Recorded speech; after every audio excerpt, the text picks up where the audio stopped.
Hey guys, what we've got today is the review for the test that we will be taking on September 19th. That's a Thursday, and it's going to be our midterm exam. So we are officially halfway through the 9 weeks, which is crazy. And so the test is going to cover safety, tools, measurement, the scientific method, and it's also going to have a couple of questions on matter. So let's dive right in. The first section of your review is all about the scientific method. So this is just matching so you know the different steps. Number one is experiment, and our answer here is letter B. It's the process of testing a hypothesis under controlled conditions. Remember, we're going to talk about this a little bit later, like right after this, but remember that you can only change one variable. You have your independent variable, which is what you change on purpose. You intentionally change that. And then the dependent variable is the effect of that change, right? So independent is the cause, and then dependent is the effect. And you have to control everything else. Everything else has to be constant and equal and fair. Number two, observation, is letter G. The process of obtaining information by using your senses. And then number three, data and results, that is letter F, information or observations collected during an experiment. So that's all the stuff that you collected. Here's number four, which is what I was just talking about. It's letter I, a factor in an experiment that can exist in different amounts. So you change the variable, like the amounts of whatever you're doing. Like the one example I was telling you was the type of dog food, or you could change the amount of dog food or something like that. Number five, hypothesis, is an educated guess, right? So it's letter E, or statement about what is going to happen. Number six is the entire thing, the whole scientific method, is letter A way of problem solving by making a hypothesis and testing it. Remember, your hypothesis has to be testable. Number seven is a conclusion, which is letter D, the final summary of the data and the results. And then number eight, the problem is also known as the question. So it's letter C, the question in an experiment that is being tested. And then number nine, the procedure is step by step what you're doing. So that's letter H. So like I mentioned before, dependent and independent variables are really, really important. So the dependent variables are it's like the effect. So I'm going to write effect right here. And independent variables are the cause. Okay, so just remember cause and effect from when you were in elementary school. That was really easy, right? The dependent variable, if you remember the D for dependent, also remember data. This is the data that you collect. It's what you measure. So in the third blank, I'm going to put what you measure. Okay. And then for over here for independent, I'm going to put I, right? The I and the I. I intentionally. I hope I'm spelling this right. I intentionally changed this. Like the example that I gave you, I intentionally changed the type of food that Scout was getting. And then it's also what I am testing. What I am testing. Like I was testing the different types of food. Okay. Another thing that I want you to remember is constant. So I'm going to write this somewhere on the side. This is, you keep these the same. Keep the same. Okay. So constants in an experiment are something that that's what you use to make the experiment fair. Like the example that I gave you, everything's going to be the same with the Scout experiment, right? She's not going to get any extra exercise. She's going to have the same amount of activity and everything for the 2 different months that I'm trying the different foods. Okay, so everything is kept constant. It's kept the same and equal so that way at the end of the experiment, I know that it was the food that made a difference in the change in her mass. So that's really important. Okay, then we've got some tools here, and all you have to do is matching. So number 4, the spring scale is letter C, and I'm going to put here, I'm going to add a note. This is for weight. Okay, remember that has to do with gravity, and I'm going to put N newtons for my unit. And then number 5, the hand lens, is letter J. Number 6 is the microscope, letter G. Number 7 is the triple beam balance, and that is for mass, which is going to be in grams. And then I have the graduated cylinder is letter A, and that's for volume. And I'm going to put milliliters, unless I'm using it for displacement, right? Then that's going to be centimeters cubed because it's a solid. And then the beaker is letter H, not as exact as the graduated cylinder. Number 10, tongs, is letter E. That's used to grab things that are hot, or I also use them for things that are cold, like dry ice. 11 is I. Hopefully we can find some dry ice for Halloween this year. I wasn't able to find any last year. I was very sad. Okay, number 12 is B, the dropper.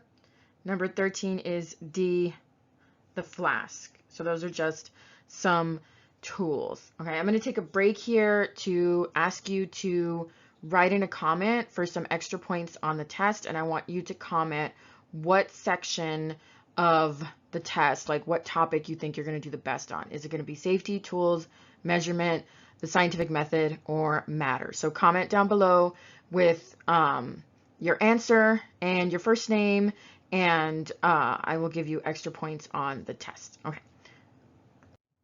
Moving on, we have safety stuff.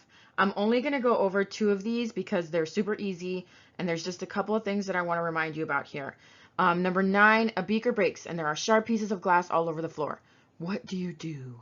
You always ask the teacher, or help, call the teacher over and ask for help, or tell the teacher that you're having a problem, or that something's broken, or that you have a question, or you don't understand what to do. Always, always, always ask the teacher what you're supposed to do. And then I want to talk about number 11 really quick. You're supposed to smell a chemical to observe its scent. What should you do? What's that word? Remember the word? Waft, or wafting. So you bring the scent towards your face with your hand. Okay, so that's wafting. On to the next.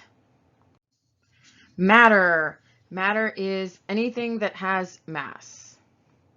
Anything that has mass.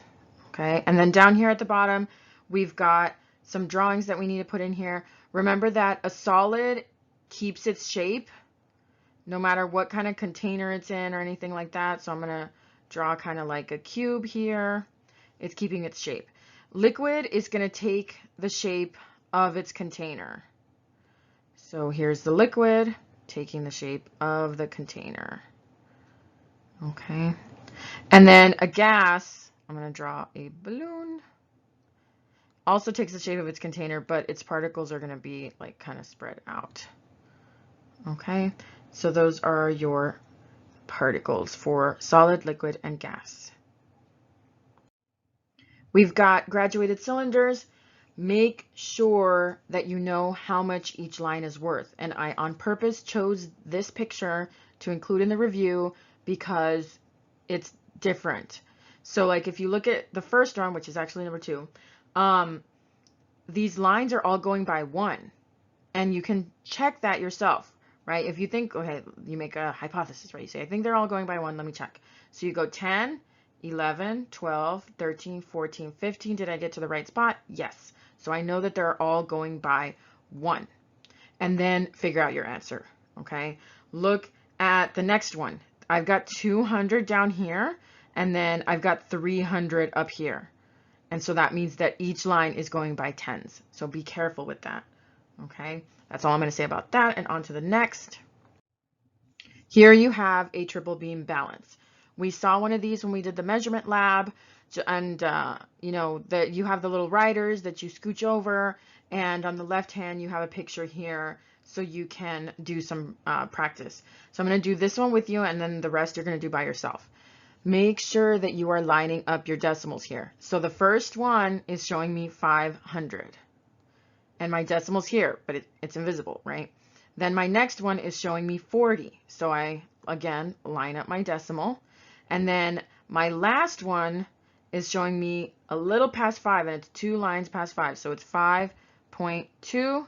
and I add those up. So my answer is 545.2 grams. So remember, this is for mass. Write down that it's for mass.